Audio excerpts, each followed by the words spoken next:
I would just want to ask you about a couple of people who have come out really strongly against the president, the former president. Nikki Haley, one, Mitch McConnell, another. Nikki Haley seemed to be attempting some sort of reconciliation with Donald Trump, and there's reports that she tried to visit him at Mar-a-Lago. Is it true he rejected that? And if so, why?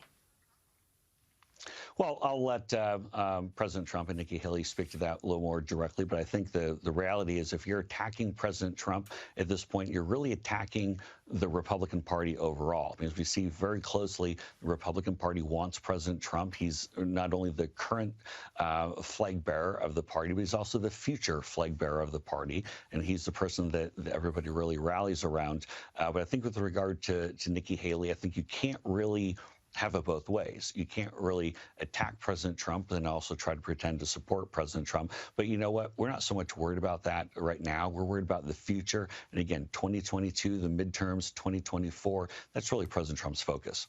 So let's look to the future. 2024, do you think for certain Trump wants to run again as presidential candidate?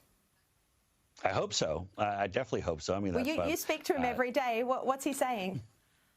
I think if the election were next week, I think he would definitely look to go and run. Obviously, several years down the road, it could be a little bit of a different story. We'll see where the world is, what shifts or what could be different. But I think President Trump definitely would like to run again. No decision, just to be clear, no decision has been made yet. But I hope he does. I hope he does run again. I think, as we saw, President Trump brought in a record-setting amount of African-American, Latino-American voters into the party, really growing the party in a way that we've never seen before. We want to keep those folks in the fold, and we can only do that with President Trump. And so in the next few years, but before he has to make a final call on that, what do you expect he'll do? What does the future hold? So a couple of things. I think we're going to definitely be pursuing some of the election reforms in some of these states to make sure that we don't have these Article 2 constitutional violations, that we do have elections that are set up that are completely within the framework that the framers intended. But I also think that you're going to see President Trump go and make sure that we get Republicans elected to the House and the Senate. This is really his big focus. And I think also, look, right now he's in Palm Beach. The weather is a little bit nicer than here in Washington, D.C. or in New York. It's very nice. I think he's playing some golf. He's catching up with some friends right now, spending time with Melania and his youngest son, Barron.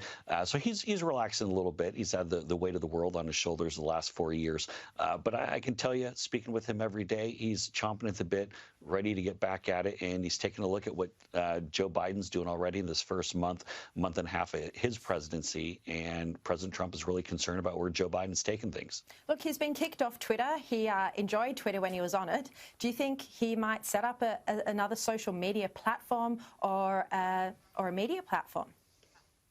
Well, good question. There have been conversations and meetings already to this point. I think there's a very good chance President Trump could set up his own social media platform, in which case, regardless of what the platform is, it's going to be the biggest once he joins it.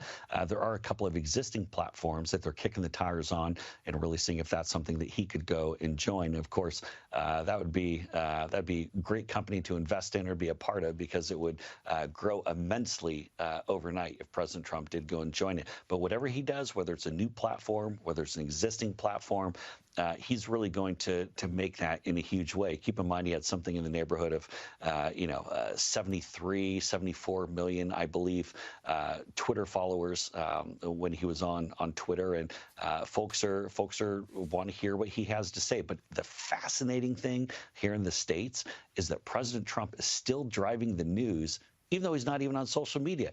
Every single day, he's the one who's driving the news. He's out of office. He's not on social media. Everyone wants to know what he's doing. It's a remarkable thing to see. So I just want to clarify that. He's already taking meetings about setting up a new social media platform or an existing one, but he's already having those meetings, having just left office. Oh, there have already been a number of meetings about both joining existing social media platforms and potentially setting up brand new social media platforms. Yes, there have already been a number of meetings. Has he been kicking around names for what a new social media platform might be called? There have been names that have been kicked around, but I don't want to share them because right away I'll let President Trump do the branding. The one thing I learned working for the president is don't try to brand anything that he might try to brand. So that's I learned that pretty quick in working for him. Well, absolutely. You've worked for the president twice. Back in 2016 and again in 2020, and you still haven't been fired, so you must be doing something right.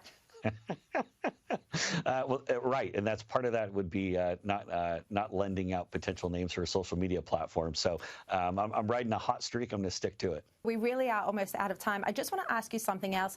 Take me to, very quickly, election night. You know, in that room when the numbers started coming in and they were looking good, you know, did the president have a sense of euphoria, a sense that he was going to win, or did he realise that the ballots the next day would be different? You know, that's a great question. I mean, as we saw it going through election night, we saw the Florida returns, the state of Florida returns initially, and those looked very good. We saw Ohio. Those were very strong. We saw another number of other states, whether it be Iowa. We saw early leads in Pennsylvania and in Michigan all come to the forefront. So he did think he was going to win on that night? I think it was everybody on the team thought that we were trending in that direction. We looked very strong. Excuse me, the Fox News call for Arizona was something that really caught us off guard, especially as we saw just how close Arizona was, ended up being only a few thousand votes. Thought that was very, very early for Fox to go and call that. So that's something that was at some point we'll have a longer conversation about that. But we definitely thought the way the numbers looked that things were definitely in our favor, and it really wasn't until Thursday or Friday of that week when it looked like we weren't going to be reelected to the presidency. So there's a much longer story there to unpack. Yeah, absolutely. Jason Miller, thank you very much for your time. Really appreciate it. Thanks, Sharri.